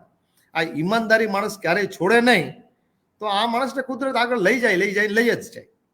આગળ આપણે પાસે સમય છે, રિઝવાનભાઈને વધારે સાંભળીએ, મારે બહુ નથી કહેવું સાહેબ. આમાં હું એડ કરીશ સાહેબ, સૌથી વધારે આજના ટાઈમની અંદર ઇમ્પોર્ટન્ટ છે ને મેડિટેશન. આજનું બચ્ચું કે આજનો ઇન્સાન આટલો બધો કમજોર, મેન્ટલી ડિસ્ટર્બ, મેન્ટલી કમજોર શું કામ થયો છે? એનું કારણ એ છે કે આપણી પાસે ધ્યાનની જો પાવર છે ને, એને લોકો યુઝ નથી કરતા. હમણાં જ હું કોઈ સાથે વાત કરતો હતો સુરતમાં, જયારે અમે વિજયભાઈ સાથે હતા ત્યારે, કે ઇન્સાન ધાર્મિકતામાં બહુ આગળ વધતો જાય છે, પણ આધ્યાત્મિકતામાં પાછળ જતો જાય છે. ધાર્મિકતા વધે એટલે શોર શરાબા વધે, ને શોર શરાબા વધી રહ્યા છે, આપણે જોઈ રહ્યા છીએ, બધા દેશમાં વધી રહ્યા છે, ખાલી આપણા દેશમાં નહીં. પણ જરૂરી છે આધ્યાત્મિકતા, મેડિટેશન નો પાવર છે. આજે બધા સ્ટુડન્ટ ને હું આજે 4 થી 5 1 કલાક રોજ સવારે મેડિટેશન કરું. હું બધાને રિક્વેસ્ટ કરીશ, 5 મિનિટ મેડિટેશન ના નામે બેઠો, સૂરજ ઉગે એ પહેલા કોઈ પણ સમયે 5 મિનિટ બેઠો. ભલે તમારું ધ્યાન લાગે ન લાગે, કાંઈ જરૂર નથી, કાંઈ વ્યાધિ કરવાની નથી, ખાલી બેસવાનું છે. અને એક જગ્યા જ સિલેક્ટ કરી લ્યો ઘરની અંદર, ઈ જગ્યા ઉપર રોજ ખાલી 2 મિનિટ, 3 મિનિટ, 5 મિનિટ મેડિટેશન કરવાની આદત નાખો. હજી તમારી ઉંમર નાની છે. મેડિટેશન નું પાણી જો તમને મળી ગયું તો દુનિયાની બધી ચેલેન્જીસ તમારા માટે કાંઈ નહીં કહેવાય. તમે એને આરામથી ઓપોર્ચ્યુનિટીમાં કન્વર્ટ કરી શકશો. કોઈ પ્રોબ્લેમ નહીં આવે. જેવી રીતના અમે 40 સાલથી કરી રહ્યા છીએ, એમ નથી 2-4 સાલથી, 40 વર્ષથી આ જર્ની ચાલે છે, અને હજી આગળ ખબર નહીં કેવી ચેલેન્જીસ અમે ફેસ કરશું, અમને ખબર છે. એની માટે તૈયારી ઓલરેડી ચાલુ છે. તો meditation, thank you Smit Kamariya, yoga and meditation. Yoga પણ એટલું જ ઇમ્પોર્ટન્ટ છે. Thank you very much. તો મેડિટેશન, અને બીજું છે પાવર ઓફ સબકોન્શિયસ માઇન્ડ. પોતાની જાત સાથે વાતો કરો, પોતાની જાતને સમય આપો. મારા યુટ્યુબમાં, મારા સોશિયલ મીડિયામાં, નાના રીલ્સમાં બહુ ડિટેલમાં હું સમજાવું છું કે તમે 5 મિનિટ નહીં, 2 મિનિટ 50 સેકન્ડ તમારી જાત સાથે વાતો કરો. હું સ્ટ્રોંગ છું 4 થી 5 વાર. હું તંદુરસ્ત છું. લાઉડલી બોલો એકલા હો ત્યારે. ઘણા લોકો મિરરની સામે ઉભા રહીને બોલે છે. એનાથી તમે મેન્ટલી સ્ટ્રોંગ, મેન્ટલી તંદુરસ્ત રહેશો તો તમારી ઘણી બધી બીમારીઓથી બચી જશો, અને ઘણી બધી ચેલેન્જીસ આવશે ને એને તમે આરામથી હસતા મોઢે સ્વીકારી શકશો. અત્યારે હું બોલું છું ને તમે કાલથી સ્વીકારી લેશો એ પોસિબલ નથી જ્યાં સુધી તમે અંદરથી તમે સ્ટ્રોંગ નહીં બનો. ક્યોંકિ અંદર જ બધું છે. અંદરની જ ઉથલ પાથલ બધું અંદર જ છે. સુકૂન અંદર છે, શાંતિ અંદર છે, અને આત્મા ને પરમાત્મા બધું અંદર જ છે. બહાર કાંઈ નથી. પરમાત્માને મળવાનું સાધન અંદર જ છે. બહાર ક્યાંય ભગવાન ખુદા મળવાનો નથી. જે જાશે અંદર જશે એને જ મળી શકશે. અને આપણે જોયું છે પાસ્ટમાં બધા ધર્મગુરુ મહાત્માઓને કે અંદર જઈને જે લોકોએ બધું અચીવ કર્યું છે. તો આ બધું અંદર જ છે, ને અંદરને મજબૂત બનાવો. મેન્ટલી જેટલા સ્ટ્રોંગ રહેશો ને એટલી બધી ચીજો તમને આસાન થઈ જશે. એના વાસ્તે થઈને સબકોન્શિયસ માઇન્ડના પાવરના મારા વિડીયોઝ ઘણા બધા છે. નાના 1 મિનિટના હોય છે. તમે જોજો. મેડિટેશનની આદત નાખો. હું તમને કીધું સાહેબ, તમે બોલ્યા ને એની અંદર હું એડ કર્યો કે મેડિટેશન કેટલું ઇમ્પોર્ટન્ટ છે. હવે આપણા હાર્દિકભાઈ સવાલ પૂછી શકે છે કઈ હોય તો. હવે તમને એક લાસ્ટ સવાલ જ પૂછશું, પણ એ પહેલા સરે જે મેડિટેશનની વાત કરી, સર એ જે તમે વાત કરી કે સાચું આધ્યાત્મ એટલે આત્મ કેન્દ્રિત થવું, એ આધ્યાત્મ, એ ભગવાન શ્રી કૃષ્ણ ગીતામાં કહે છે કે સ્વાત્મન્ય આધ્યાત્મ મુચ્યતે. આધ્યાત્મ એટલે સ્વાત્મ કેન્દ્રિત થવું, એ આધ્યાત્મ. અને આવી વાતો આપણને ગીતાની વાતો આજે રિઝવાન સરના મુખેથી સાંભળવા મળી છે. ખૂબ જ સૌભાગ્ય છે. બિલકુલ સર. હવે એક સર અંતિમ અને નાનકડો સવાલ. આજનું આપણી મોટી સમસ્યા છે ગરીબી, પોવર્ટી. અને આપણી પાસે આજે બધું છે, ટેકનોલોજી છે, આપણી પાસે એજ્યુકેશન પણ છે, પણ આ બધાની સાથે આપણે આ જે આપણી સમસ્યા છે આપણા દેશની છે, આફ્રિકાના ઘણા બધા દેશો છે, એક તો આ સમસ્યા, અને સર તમે આટલા મુકામ સુધી પહોંચ્યા છો એટલે તમે તમારામાં દૂરદર્શિતા હોય એ બહુ સ્વાભાવિક છે. તો તમારી દૂરદર્શિતાથી સાહેબ તમને શું લાગે છે કે ભવિષ્યમાં આપણી સામે કેવી કેવી ચેલેન્જો આવવાની છે સાહેબ? એ વિશે થોડુંક વાત કરો સાહેબ.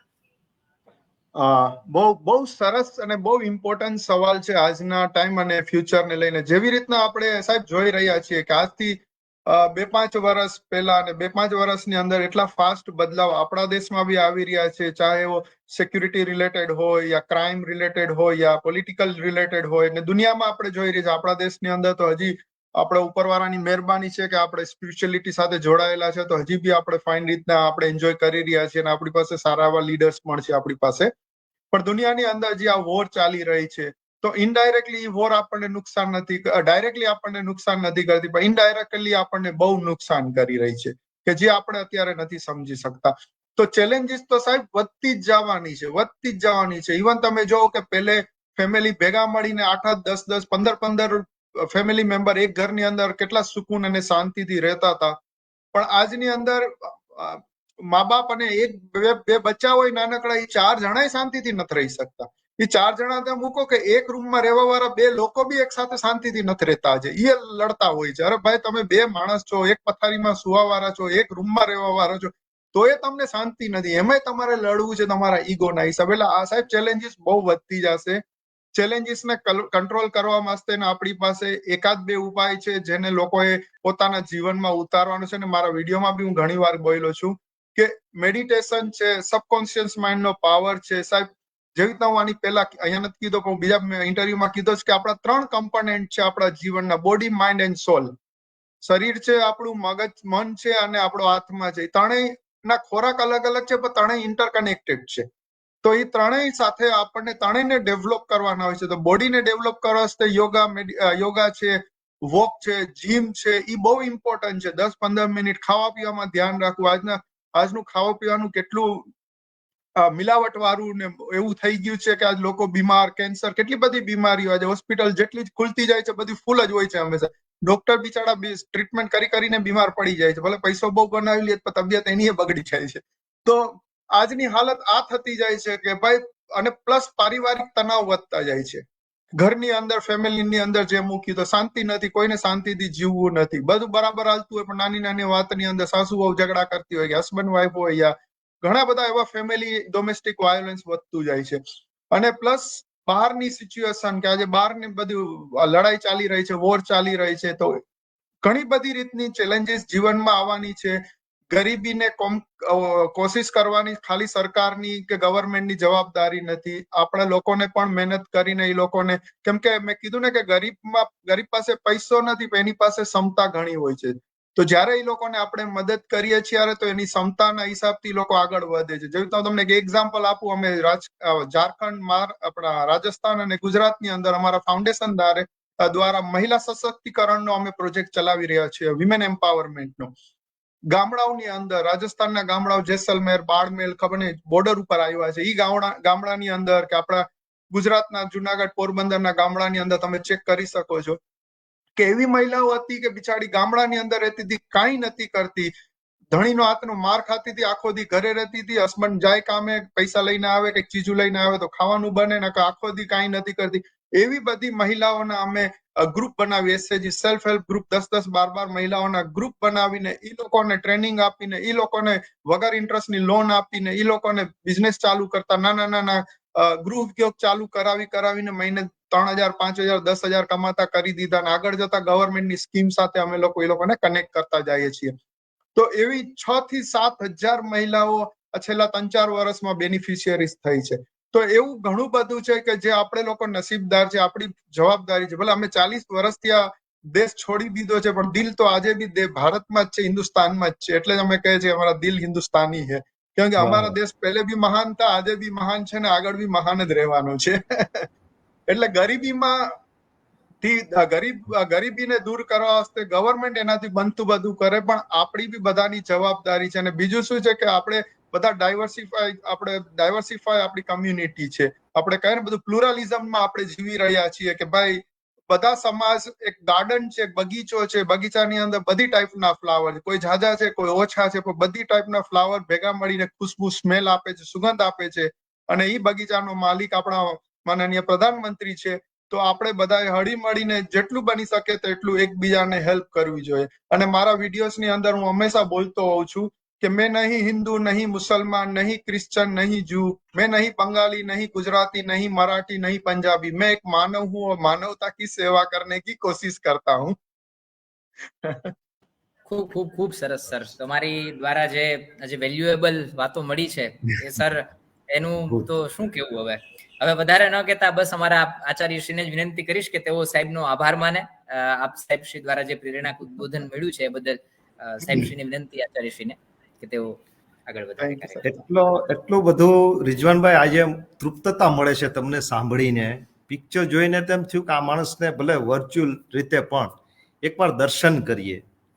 એક જીવન ઉપરનો કુદરત પ્રયોગ કરતો હોય છે અને આ પ્રક્રિયાઓ ચાલતી હોય છે. આ પ્રક્રિયાઓના પ્રારંભમાં જ મેં જોયું, અને આપે કીધું પણ ખરું કે ધાર્મિકતા કરતા છે ને આધ્યાત્મિકતાનું બહુ મહત્વ છે. આ હાર્દિકભાઈ જે વાત કરી ને કે ડિપ્રેશનની પણ આપણે વાત થઈ, ડિપ્રેશન, આત્મહત્યા, એક બહુ સરસ મજાનો મોટો સર્વે થયો છે કે જે લોકો આધ્યાત્મિક છે ને આવા લોકો ક્યારે ડિપ્રેશનમાં બહુ ઓછા જાય છે. માત્ર ધાર્મિકતા અને આધ્યાત્મિકતા એટલે ખબર ન પડે આપણને, એને કઈ એવી કંઠી કે એવી કોઈ વિશેષ ચિત્ર એમનું ન હોય, વેશભૂષા ન હોય. પણ રિઝવાનભાઈનું જોયું કે એ નાનપણ 15 વર્ષના હતા ને ત્યાંથી એમની સફળ, કોઈ પણ એમ કહે ને કે પુત્રનો લક્ષણ પારણેથી, એ 15 વર્ષના હતા ને ત્યારે મહાનતાના લક્ષણો એની અંદર હતા. પેલો પગાર આવે, પિક્ચરમાં દ્રશ્ય બહુ સરસ છે. રિઝવાનભાઈ એમાં તો એક પગારની જ વાત કરી છે, પણ રિઝવાનભાઈ 170 રૂપિયા 40 રૂપિયા જે પગાર હતો પહેલો દુકાનનો, એ આપી દેતા એમ. આ એક બહુ મોટું આધ્યાત્મિક લક્ષણ છે. ને બીજું પોતાની જાત સાથે વાત કરવી, આ તો અતિ મહાન વાત છે, અતિ મહાન. એજ્યુકેશનમાંથી ન મળે, પણ જો આ મળી ગઈ, આ રિઝવાનભાઈએ શોધી લીધી એના જીવનમાંથી.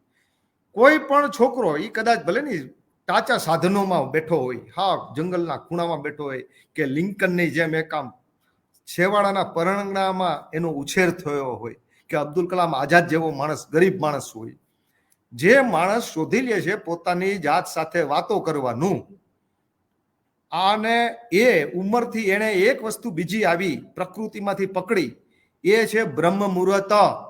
બ્રહ્મ મુહૂર્તનું શું મહત્વ છે, કેવડો મોટો વૈભવ ઈશ્વરે આપણને આપ્યો છે. રિઝવાનભાઈએ વાત કરી એમ બધું અંદર જ છે, અંદર જ શોધવાનું છે. આ એજ્યુકેશન ને આ બધી બીજી બહારની જે સફર છે ને, એ તો ખાલી એક નાની નાની દીવાદાંડી રૂપ પ્રેરણા રૂપ થઈ શકે એટલું છે. એનાથી વિશેષ બધું જે ખજાનો છે એ તો અંદર જ છે. રિઝવાનભાઈ નાના 15 વર્ષના 17 વર્ષના હતા ત્યારે પોતાની જાત સાથે વાત કરવા માંડ્યા. કોઈ પણ વિદ્યાર્થી, કોઈ પણ બાળક, કોઈ પણ યુવાન પોતાની જાતનું વિઝ્યુલાઇઝેશન કરે, પોતાની જાત વિશે જાણે, પોતાની જાત વિશે બોલે, પોતાની જાત વિશે જેમ ગાંધીજી ડાયરી લખતા એમ ડાયરી લખે, તો એ માણસની સફર ચેલેન્જથી, ખાતરીથી હું કહું છું કે ખૂબ ઊંચી જગ્યાએ જશે. વિચાર કરો, ક્યાંથી ઊભું થઈને, ક્યાં છેવાડાના ગામડામાંથી ક્યાંથી ઊભો થઈને માણસ ક્યાં પહોંચી શકે છે. રિઝવાનભાઈ એટલે એકદમ અર્થ લેવલના માણસ, સિમ્પલી માણસ દેખાય છે, વાતો પણ સિમ્પલી છે, પણ માણસ નાના નથી. એ વિદ્યાર્થી મિત્રો, એનો સમય આપણને આપ્યો ને, આપણે કોમર્શિયલ રીતે આવા માણસને લેવા જઈએ ને તો આપણી કોલેજને પહોંચ પણ ન થાય. એવા માણસે જે વાત કરી છે, 56 જેટલા તો એવોર્ડ જેમની પાસે મળ્યા છે, 10 દેશોની અંદર એમનું ફાઉન્ડેશન કામ કરે છે, હજારો લોકોને સેવા આપી છે ને $1000 સંપત્તિ એને દાનમાં ખર્ચી છે. એ કીધું ને એમ કે જમણા હાથને આપ્યું તો ડાબા હાથને ખબર ન પડે, એવું તો એમનું જીવન એને વાંચીને ખબર પડે. આ માણસ બધું કહેતો નહીં હોય. આવો સેવા આપવી, સંપત્તિ તો ખૂબ લોકો કામે છે, ખૂબ લોકો કામે છે. ભામાશાઓ ઘણા બધા છે, પણ ખરેખર ભામાશાઓ થવું ને, દેવું, આપવું, પોતાની પાસે જે ફંડ છે, મિલકત છે, એ આપીને ખુશ થવું, આવા કલ્યાણકારી આત્માઓ આ જગતમાં ખૂબ ઓછાઓ છે.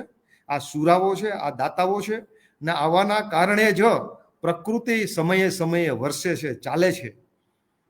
બાકી આ જગતની અંદર રિઝવાનભાઈએ વાત કરી એમ કે અત્યારે આપણે એકદમ પરમ સીમા ઉપર આપણે બેઠા છીએ, પરમ સીમા ઉપર. એ આવી ગયું છે અને આપણી નૈતિકતાનું અધપતન થઈ ગયું છે. ટૂંકા સમયની અંદર આપણી સંસ્કૃતિમાં, આપણા રીતિ રિવાજમાં, આપણી લાઈફસ્ટાઈલમાં ખૂબ ફરક આવ્યો છે. રિઝવાનભાઈ, આપણે 1લી સદીમાં જોઈએ ને તો 1લી સદીનો માણસ જન્મો હોય 1લી તારીખે, અને એ સદીનો છેલ્લો માણસ, એટલે વચ્ચે 5 પેઢી કઈ હોય, એ બેને બાજુમાં ઉભા રાખીને તો કઈ ફેરફાર ન દેખાય. બેનો પહેરવેશ સરખો, બેની વાતો હરખી, બેનું કલ્ચર હરખું. એ 1લી સદીના ને 5મી સદીના માણસને ભેગા બેસાડીએ ને તોય જાજો ફરક ન પડે. ખાલી રજવાડાઓ કઈક બદલા હોય, આ રાજાને બદલે આ રાજા થયો હોય. આવું 18મી સદી, 19મી સદી, 20મી સદીમાં બહુ ફેરફારો નથી થયા.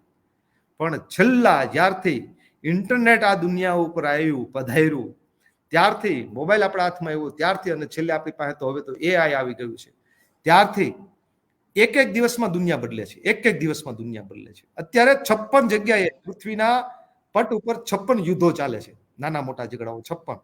ક્યારે વિશ્વ યુદ્ધ ફાટી નીકળે એની ખબર નથી. આપણે આટલું બધું મેળવ્યું છે, ધનના ઢગલા ઉપર બેઠા છીએ, યુરોપ અને અમેરિકા, અને છતાંય હવે ભારત પણ, છતાંય માનસિક શાંતિ કેમ નહીં, કેમ મજા નથી, એક આઝાદી કેમ નથી લાગતી હૃદયને, મન પ્રફુલ્લિત કેમ નથી રહેતું?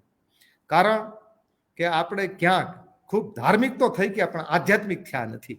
બહુ ફેક્ટ હકીકત છે. આપણું એજ્યુકેશનમાં જ છીએ આપણે. આ એજ્યુકેશનને ગાળો દઈને તો નહીં જ ચાલે. આ એજ્યુકેશનમાં સુધારો લઈ આવવો પડશે. આપણે ક્યાંક નૈતિક સ્તર ઉપર ઉઠવું પડશે, નૈતિકતા ભણાવવી જ પડશે. માણસને કહેવું પડશે, તું માત્ર સફળ થા, અને સફળતાને માત્ર પૈસાને સફળ ગણે એમ નહીં, પણ તું રિયલ હીરો થા. તારી ઉપરથી પિક્ચર બને, તારી ઉપરથી ફિલ્મ બને. એવું તું કેમ નથી બનતો? કેમ ન બની શકે? રિઝવાનભાઈ અભણ માણસ શૂન્યમાંથી સર્જન કરી શકે. એક સક્સેસ સ્ટોરી થઈ શકતા હોય ત્યાંથી તમે પિક્ચર જોજો, બધું જ એનું બધું જ ડીટો ટુ ડીટો રિઝવાનભાઈનું જીવન છે. એની ઉપર બનેલું આ પિક્ચર છે રિઝવાન. તમે વિચાર કરો તો સફળતા હાથ વગી છે, તણખલાડો ડુંગર છે. માત્ર ને માત્ર આપણા અંદરના લક્ષણો છે, ગુણ છે, જે આપવાનો ગુણ છે. આપણે પ્રકૃતિ પાસેથી આપવાનું તો ભૂલી ગયા. પ્રકૃતિ પાસેથી શીખવા જેવું છે. કેટલું પ્રકૃતિ વૃક્ષ આપી દે છે, સમુદ્ર આપી દે છે, હવા આપે છે. એ નથી હવા કરતી કે આ જગ્યાએથી નથી નીકળવું, અહીંયા જગ્યાથી નીકળવું છે. માણસની વચ્ચે ભેદ આવવો, આ શિક્ષણ હોય કે ગમે હોય એ વિકૃતિ છે. રિઝવાનભાઈએ પરદેશમાં જઈને વિચાર્યું કે ભાઈ આપણે આ દેશની અંદર કામીએ છીએ, આ દેશને આપણે ખાઈએ છીએ, તો આ દેશને કંઈ અપાય નહીં. ત્યાંના જે હબસીઓ છે, એડ્સ HIV થી જે થતા હતા, એ જો પેલા શું નામ ભૂલી ગયો, એ રિઝવાનભાઈને ત્યાં કામ કરતા હતા. એ બધાને રિઝવાનભાઈ કેટલી મદદ કરી છે. ખરેખર આવું દિલ કુદરત આપે છે ને, ત્યારે આપણને એની અંદર એમ લાગે કે પૈગંબર દેખાય, ઈશ્વર દેખાય. જગત ખૂબ ઉપયોગી થયું છે. રિઝવાનભાઈ આપણા પૃથ્વીને, જગતને ઉપયોગી થયા છે, દેશને તો ઉપયોગી થયા છે. એમનું દિલ તો હિન્દુસ્તાની જ છે. એટલે સરસ મજા. રિઝવાનભાઈ, આપ હજુ આપના ફાઉન્ડેશન દ્વારા અને આપનું જે વિઝ્યુલાઇઝેશન છે, ક્યાંય પહોંચવું છે, આપણે ક્યાંય પહોંચવું, એવી અમે પણ શુભેચ્છાઓ આપીએ છીએ. ભગવાન તમને એમાં સફળતા આપે. તમારો કિંમતી સમય અમને આપીને અમારા રુદ્રાક્ષને, કે અમે એક એવો કાર્યક્રમ કરીએ છીએ કે અમે જોઈએ છીએ કે બહુ મોટી ફિલોસોફી સમજાવીને વિદ્યાર્થીઓને બહુ એમાં ટપ્પો નથી પડતો, પરંતુ એને ચિત્ર બનાવીને જો આવું થવાનું છે, તારે આ જીવન છે, એના મુખ્યથી વાતો ઘણી વખત થાય. રુદ્રાક્ષમાં વાત કોની કરવાની? આપણી પોતાની વાત કરવાની. આ સ્વપ્રશંસા નથી, પણ આ પ્રેરણા છે. વિદ્યાર્થી એવા માણસને સાંભળે ને કે જે પોતે સક્સેસ થયેલો છે, પોતે એ ટોચ ઉપર ગયેલો છે, પોતે આ પહાડને ઉતરી રહ્યો છે, એને પૂછીએ કે આ પહાડ હવે કેવો અઘરો છે, તો એ બતાવે ને. એના મુખ્યથી સરેલા શબ્દ જ વેદ મંત્રો હોય, એના મુખ્યથી આવેલી વાત છે એ સાચી છે. એટલે વિદ્યાર્થીઓને આજ પ્રેરણા મળી છે કે પોરબંદર જેવા સામાન્ય એવી સ્કૂલમાં ભણેલા અને 10 ફેલ થયેલા, આ પણ ખાસ જોવાનું એટલા માટે છીએ કે ઘણી વખત આપણે એજ્યુકેશનને એવડું મોટું આમ માની બેસીએ છીએ કે એજ્યુકેશન હશે, શિક્ષણ હશે, ડિગ્રી હશે, ગ્રેજ્યુએટ હશે તો જ ઓટલો ને ચોટલો મળશે. ખોટી વાત પાડી છે રિઝવાનભાઈ. કોઠા સૂજ છે, અંદરની દ્રષ્ટિ છે, સમજદારી છે, માણસ પાસે છે ને કાર્યશક્તિ, ઈચ્છા શક્તિ અને બુદ્ધિ શક્તિ, આ ત્રણેય હોવું જોઈએ. માત્ર કાર્યશક્તિ, કામ કરવો અને ઈચ્છા શક્તિ પણ ન હોય અને બુદ્ધિ શક્તિ પણ ન હોય તોય ન ચાલે.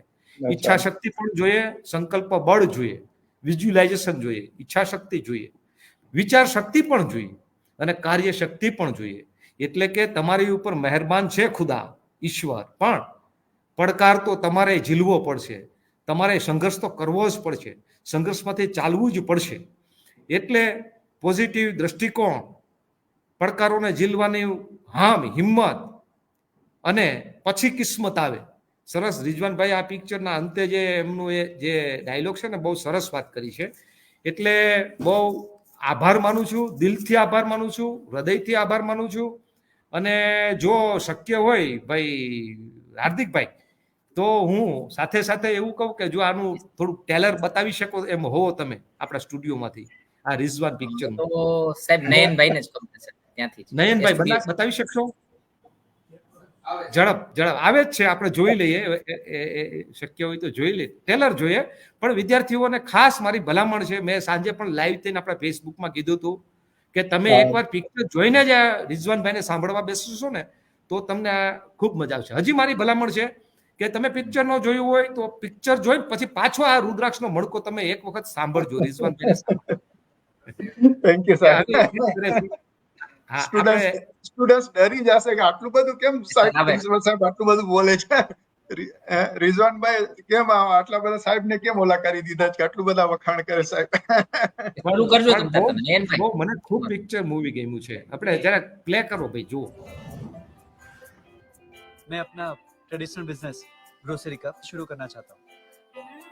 बिजनेस को जमाने के लिए 4 चीजें जरूरी है: स्वभाव, अनुभव, नेकी और नसीब. और ये सब तुम्हारी नस नस में भरी हुई है. 10वीं का रिजल्ट आया, उसमें फेल हो गया हूँ. अरे तो क्या हुआ, तुम मेहनती हो. देखो पसीना यहाँ भी बहाना है और वहाँ भी बहाना है. मैं अक्टूबर 1986 में पोरबंदर से किन्सासा पहुंचा. ये सब जो तुम्हें दुकानें दिख रही है ना, ज्यादातर तो हमारे सौराष्ट्र के लोगों की है। कैसा रहा आज का दिन? पराया मुल्क, पराई भाषा। वो तो तुम 3 महीने दुकान में खड़े रहोगे ना तो आ जाएगी। यहाँ के लोगों को लगता है कि हम इनका आर्थिक शोषण करके बड़े बने। यहाँ के लोगों का बस चले तो ये रातों रात हमको यहाँ से भगा दे। किंसासा की हालत नाजुक हो गई। आप लोगों की जान को खतरा है, आप अभी के अभी यहाँ से भाग जाओ। सुना है वो यहाँ भी आ सकते हैं, निकलो यहाँ से। सारे शहर की दुकानें लूट ली गई थी।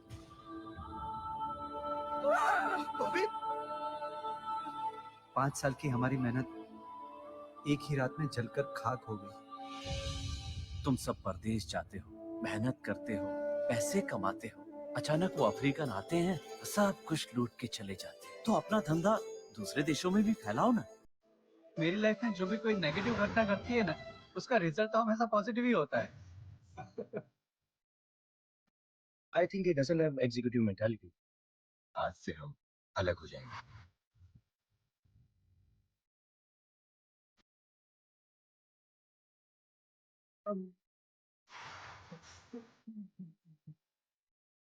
आज से इन बच्चों की पूरी जिम्मेदारी मेरी। तैयार होना लगने के लिए। शुक्र है याद ही ना। 3 साल के अंदर 8 राज्यों में मैंने अपने 32 स्टोर्स को ले।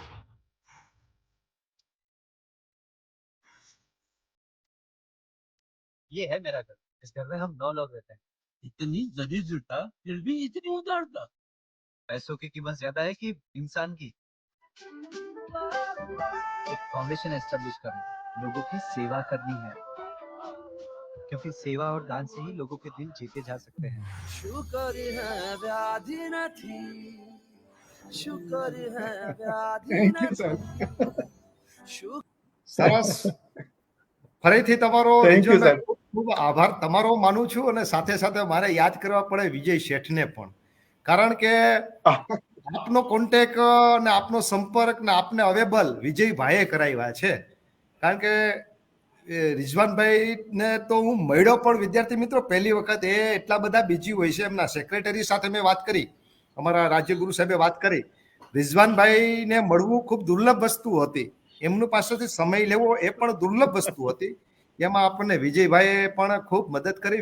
વિજયભાઈ અમારા ભૂતપૂર્વ અહીંના બાઉદિયન વિદ્યાર્થી જ છે અને અત્યારે હોંગકોંગ છે. એટલે ખૂબ ખૂબ રિજવાનભાઈ, આપની વાતો તો આપના મુખેથી પણ સાંભળીએ તો ખૂટે એમ નથી, અને આપના વિષયમાં બોલીએ ને તો પણ પુસ્તકો લખાય એટલું બધું આપની અંદર પોઝિટિવ છે. પણ એક સંશોધનનો વિષય છે આપનું જીવન, આપની વિચારધારા. એટલે ખૂબ ખૂબ આભાર સાથે હું વિરમું છું. થેન્ક યુ સાહેબ, thank you very much. Thank you દર્શક હાર્દિકભાઈ. મિત્રો, યા સોરી. હવે આપણે આ કાર્યક્રમને સમાપ્ત કરીએ. રિઝવાનભાઈ કહે છે. સાહેબ કંઈ કહેવા માંગો છો આપ સાહેબ? ના ના ના, બોલો બોલો. ખાલી થેન્ક Okay. યુ. તો બસ રિઝવાન સાહેબને આપણે બીજું કઈ તો આપી શકીએ નથી, પરંતુ એમની પર્સનાલિટીને, એમના વ્યક્તિત્વને શૂટ કરે એવો મારો પોતાનો રચેલો એક શેર છે, એ સાહેબ સાથે શેર કરીને આપણે કાર્યક્રમને સમાપ્ત કરશું. खुद Please. से बातें करना बेहद जरूरी है, खुद से बातें करना बेहद जरूरी है, सिर्फ जीना नहीं जिंदा रहना जरूरी है, सिर्फ जीना नहीं क्या जिंदा बात. रहना जरूरी है. આવા જ સરસ મજાના આપણે થોટ સાથે આ કાર્યક્રમને અહીં પૂર્ણ કરીએ છીએ. પરિવાર મળશું. જી સાહેબ, જી સાહેબ. એક તમે બોલ્યા તો હું પણ બોલું એક. જી સર, इरशाद इरशाद. दिन में एक बार अपने आप से बात कर लिया करे, दिन में एक बार अपने आप से बात कर लिया करे, वरना दुनिया के सबसे अच्छे इंसान से मिलने का मौका गवा दोगे.